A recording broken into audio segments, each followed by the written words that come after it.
Congratulations on the win, Nicolas. How did it feel, obviously, fighting in Europe? This is the first time since Copenhagen that you've been able to fight in Europe. So how did it feel coming into tonight and obviously being able to get the win? Well, it's not only the first fight in Europe since Copenhagen, it's the first fight with the crowd, and it was bloody amazing. Were you aware of the crowd, you know, every time that you would hit him and land a knee, that they would cheer and make, you know, such a big... Yeah, I definitely noticed the crowd. Like, I've always fought with the crowd until COVID, so when COVID happened, I really didn't like notice anything missing, but now that it's with the crowd again, I certainly feel that it gives an extra 5-10% in the cage, even though I'm super focused. And we saw, obviously, you got into a little bit of trouble in the first and halfway into the second round. You obviously made a massive comeback. Well, how do you assess your performance tonight? My performance wasn't flawless, but I did a lot of the things we trained for, and I stayed calm. And yeah, I think most importantly, and this sounds odd for a guy who just fought his 27th fight and got his 20th victory. Yay, anniversary.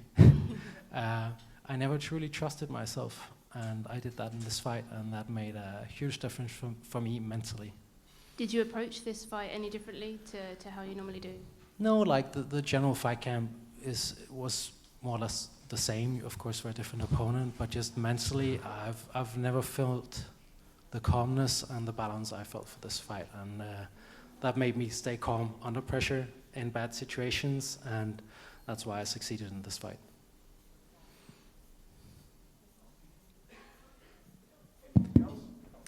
Yeah.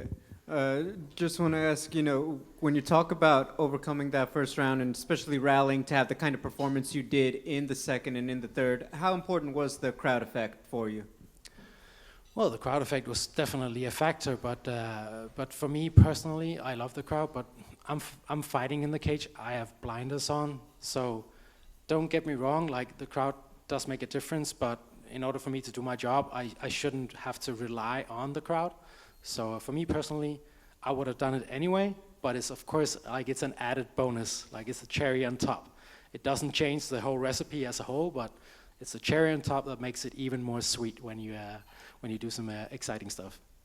And then my final question, I think a lot of people, as they were watching the fight unfold, felt, okay, you know, he's outlasted him, he's about to cruise to the finish line.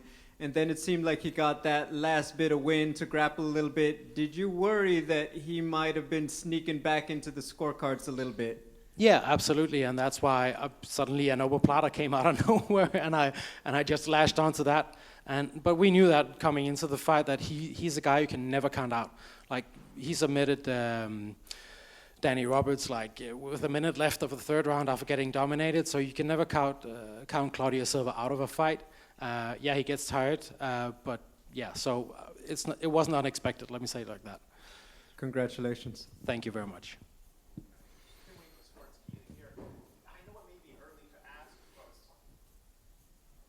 Yeah, I can hear you. Honestly, I haven't thought about a name. I know that's a rookie mistake, but for me, the most important thing for coming into this fight was just getting a fucking victory after 13 months of not working. So everything besides getting a victory, like that was the only thing I had in my mind. Just walking in there, performing. I've not made any plans about who to call out and stuff like that. But because honestly, I don't even know what I'm gonna do next week besides give my daughter a big kiss, because I couldn't see past this like hour. So I hope that makes sense. No, that's a great answer. And I love talking about the philosophy of fighting. Can you tell me a little bit more about what it means to learn to trust yourself a bit? You said you trusted yourself in there and that led to victory. Well, it's a difficult sport, right? You train 8, 10, maybe 12 weeks for something that lasts maybe 15 minutes if you're lucky. So, you know, it's a tiny microscopic bit of the amount of hours you put into work. So when so much depends on such a little amount of time, I think it's at least for me, it was easy to kind of make it bigger than it is. Of course, it is a big thing because a lot of depends on it. But for me, at least, I found a way today to go in and not let that pressure affect me, and just trust that I can rely on my good instincts. yeah, I don't know if that answers your question. That's a great Sorry, answer. I just spent 15 minutes working my ass off, so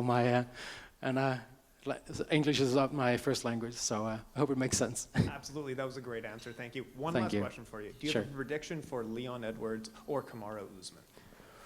That's an exciting fight. I like both guys.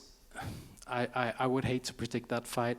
In a way, I want both guys to win, so what I predict is an exciting fight. That's what I hope for. Thank you so much.